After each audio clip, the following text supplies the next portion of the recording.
Assalamualaikum, Shazur Gul Daudpura here from Losam Public Elementary School, Nasrapur, Class 9th, Biology, Sim Textbook Board, Jamshoro का chapter number 1 के कुछ topics आज हम cover करने की कोशिश करेंगे। सबसे पहले हम जानते हैं कि बायोलॉजी क्या है और उसकी इम्पोर्टेंस क्या है हमारी लाइफ में। बायोलॉजी बेसिकली साइंस की एक ब्रांच है, one of the most important branches है। और बायोलॉजी इम्पोर्टेंट क्यों है? बायोलॉजी का मतलब है कि स्टडी ऑफ लाइफ, किसी भी लिविंग थिंग के बारे में स्टडी करना, वो बायोलॉजी में आ जाता है। बायो का मतलब है लाइफ और लॉजी का मतलब है स्टडी, मतलब स्टडी ऑफ लाइफ।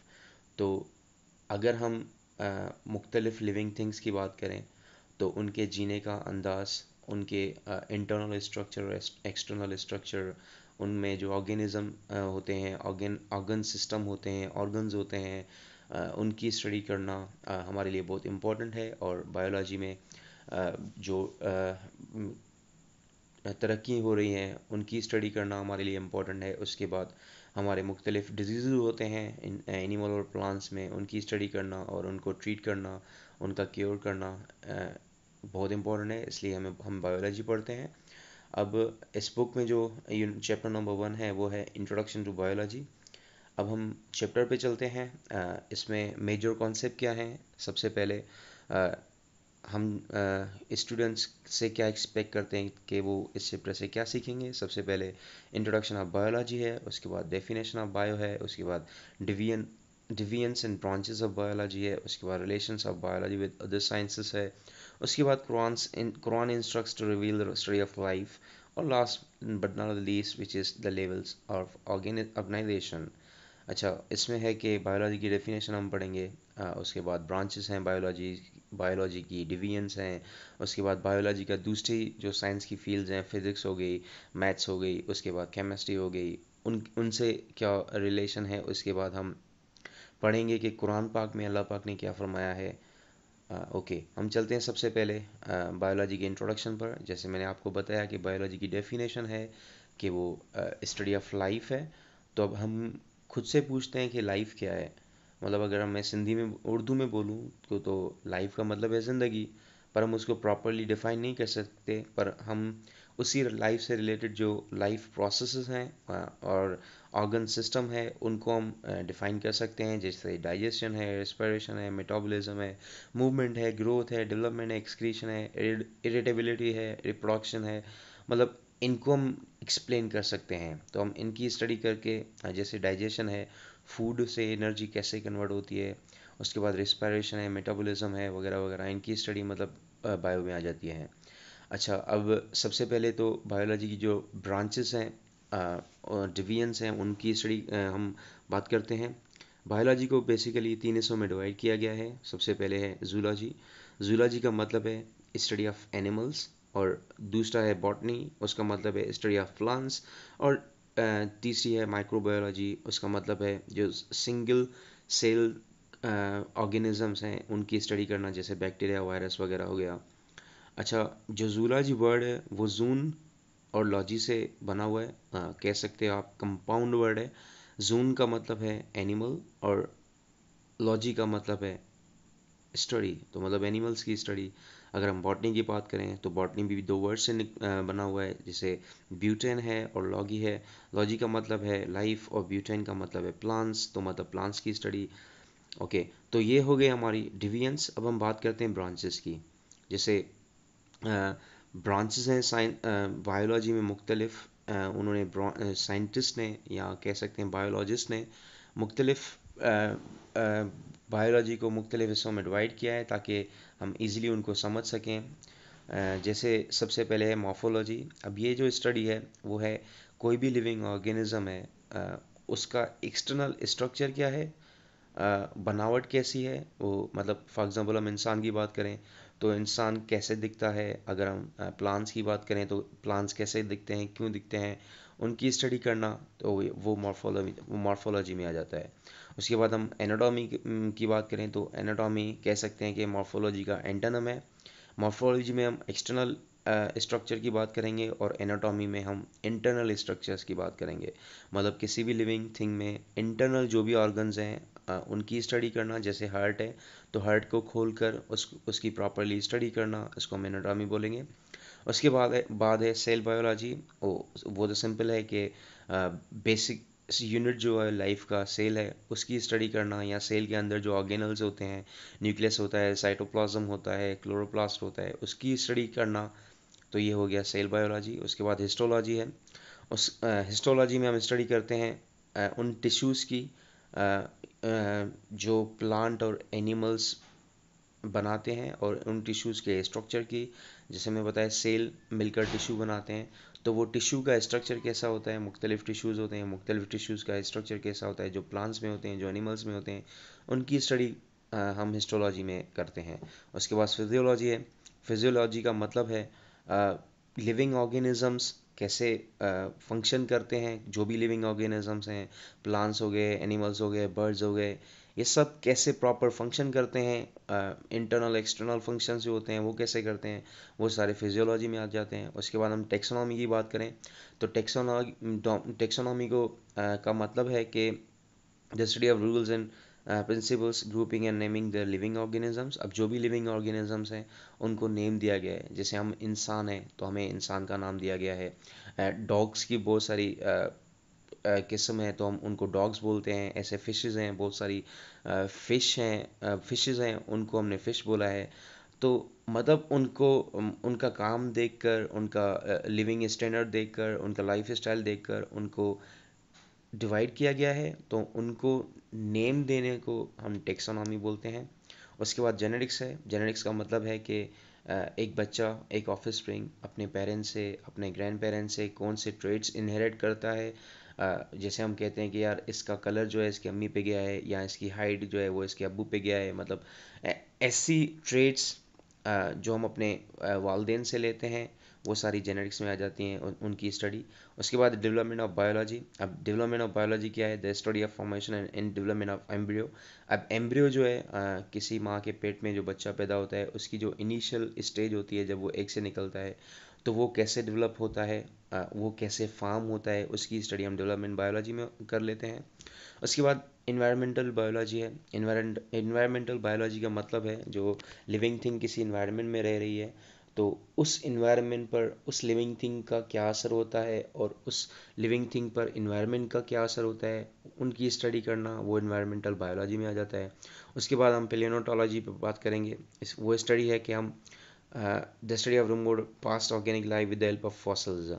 मतलब पास्ट में जो जानवर थे या लिविंग थिंग्स थी, कुछ भी था, उनके फॉसिल्स ढूंढ कर उनकी स्टडी करना। जैसे डायनासोर्स की बात करते हैं तो डायनासोर्स तो अराउंड 2.5 मिलियंस पहले एग्जिस्ट करते थे, पर हमें अभी भी पता है, हम अभी भी जान सकते हैं कि उनका स्ट्रक्चर क्या था, उनकी हाइट क्या थी, और उनकी डाइट क्या थी। तो वो इसीलिए हमें पता चला जब हमने पैलेंटोलॉजी पर स्टडी की और उनके फॉसिल्स मिले, कुछ बोन्स मिली, उनके ऑर्गन्स कुछ कुछ पार्ट मिले, तो हमने उसकी स्टडी करके उनके मतलब लिविंग स्टैंडर्ड या लाइफ उसके बारे में हमने जान लिया।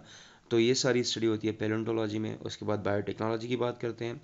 बायोटेक्नोलॉजी का मतलब ये है कि the study about techniques for manipulation of gene to bring the changes in structure and location of gene. अच्छा, सिंपल ये है कि हम लिविंग थिंग को नज़र में रखते हुए दूसरी लिविंग थिंग का यूज़ करके इंसान के लिए बेहतर चीज़ें बना सकें। जैसे किसी भी बैक्टीरिया का यूज़ करके हम ब्रेड बनाते हैं। जैसे चीज़ होती है उसमें भी होता है, या जैसे हम योगर्ट खाते हैं, योगर्ट में भी बैक्टीरिया का यूज़ होता है। तो योगर्ट हम इंसानों के लिए फ़ायदेमंद है। वो कैसे बनती है? वो बैक्टीरिया के थ्रू बनती है। तो ये सारी चीज़ें बायोटेक्नोलॉजी में आ जाती हैं।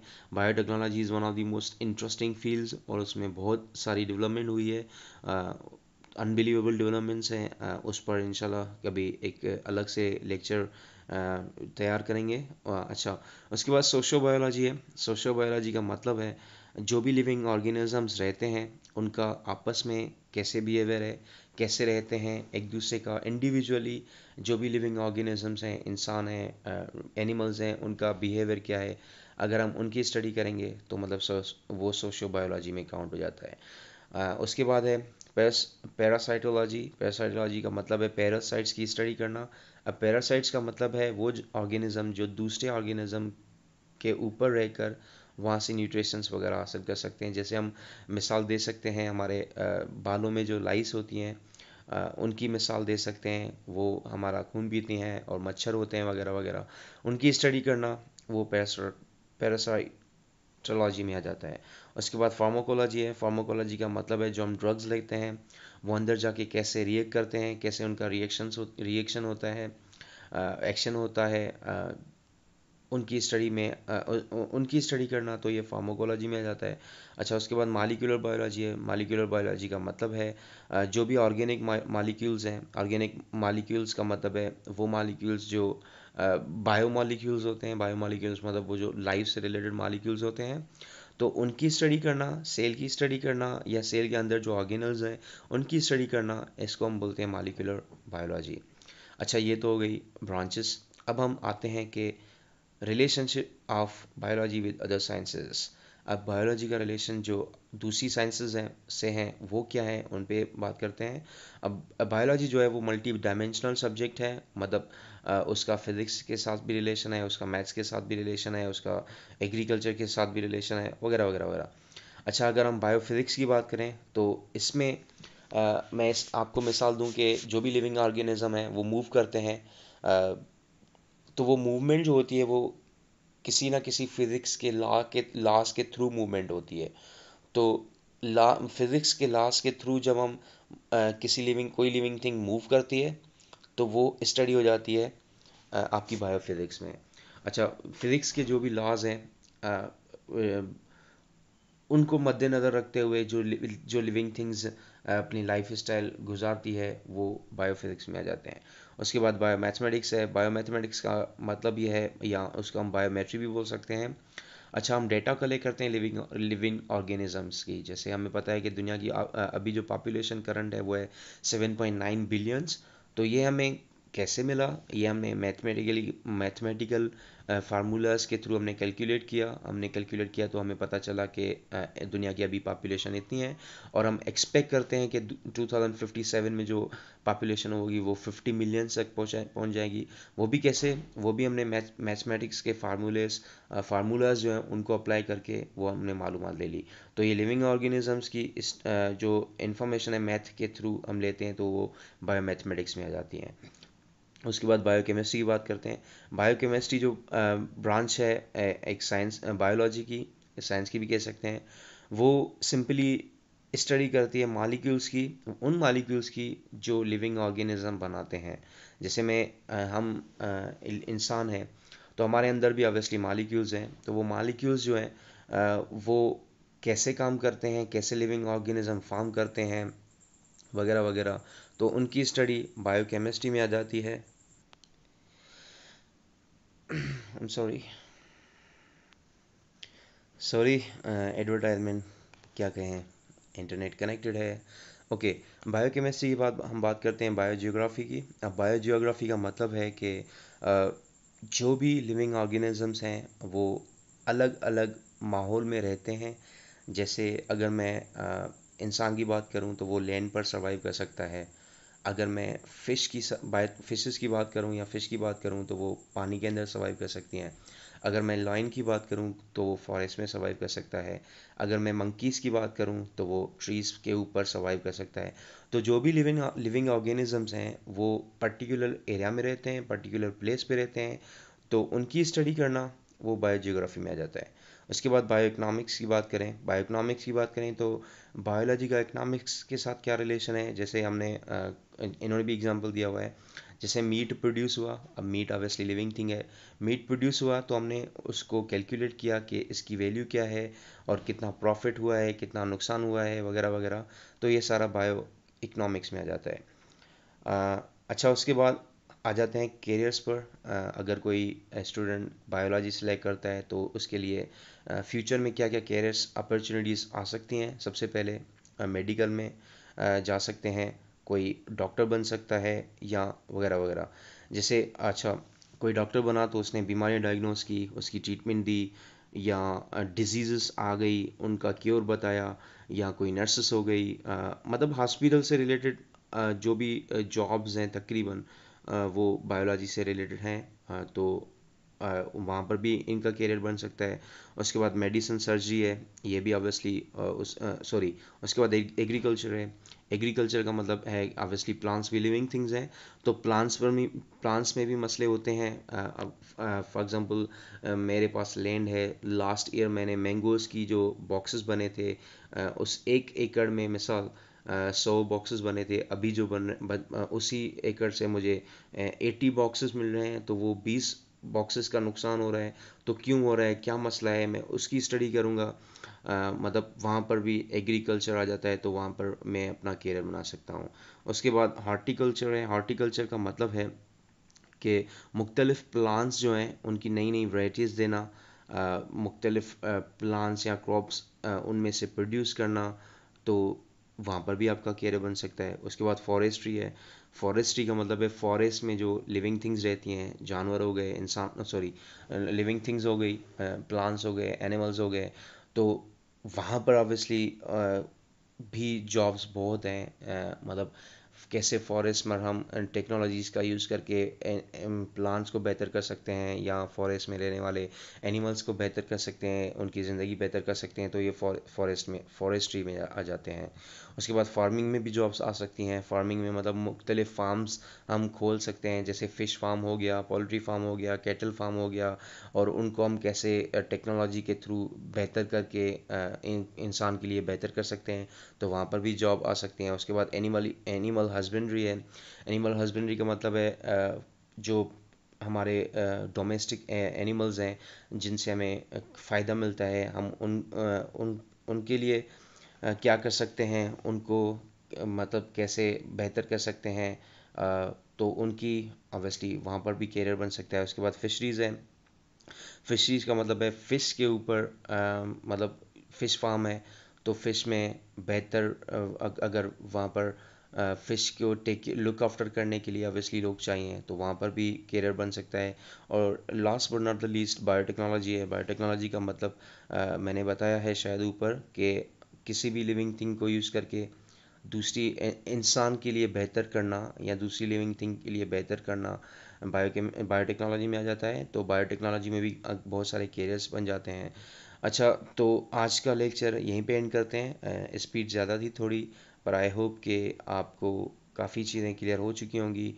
जो हमारा फर्स्ट टॉपिक था, इसी से रिलेटेड अगर कोई क्वेश्चंस हैं तो आप कमेंट बॉक्स में क्वेश्चंस पूछ सकते हैं। और मेरा फर्स्ट लेक्चर था, सो शायद मैंने थोड़ा प्रॉपरली मैनेज नहीं किया है, और शायद मैंने कहीं पर किसी वर्ड की प्रोनाउंसिएशन गलत कह दी हो, तो please correct me there. Thank you so much.